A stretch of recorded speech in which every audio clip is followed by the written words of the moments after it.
क्या नवाज शरीफ एक दिन भी घबरा कर छुप गया? क्या उसने कहा मेरी जान को खतरा है? उनको उनकी लाइफ को रिस्क है, उनको स्ट्रोक का बहुत बड़ा रिस्क है, उनको हार्ट अटैक का रिस्क है।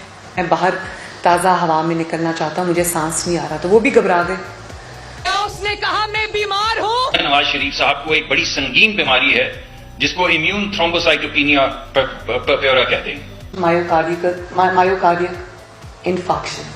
इसके अलावा आप सब जानते हैं कि उनको पहले 2 हार्ट अटैक्स हुए, ये तीसरा हार्ट अटैक हुआ। क्या उसने कहा कि मैं 70 साल का हूँ? और आज एक शख्स जो 70 साल की उम्र में है, 2 बाईपास हो चुके हैं, 7 स्टंट हैं, लास्ट स्टेज है किडनीज की भी। ब्लड सप्लाई ब्रेन को देती हैं, वो 60 से 70% जो है वो ब्लॉक्ड है। मगर 2000 प्लेटलेट काउंट मियां मोहम्मद नवाज शरीफ साहब का हो गया है। उस वक्त उनके प्लेटलेट्स जो थे वो तकरीबन 16,000 पे आ चुके थे। नवाज शरीफ साहब के प्लेटलेट तकरीबन 10,000 से नीचे गिर गए, लेकिन रात को उनके प्लेटलेट्स जो थे वो 6000 के ऊपर थे। जो प्लेटलेट काउंट है वो ड्रॉप कर कल 28 था परसों और कल 22 हो गया। मैंने कहा कि मियां साहब के लिए जो हमने रिपोर्ट बनाई है उसमें अभी हमने 80% जो है उसकी जो सिवियरिटी है डिजीज की उसको कम करके बताया है।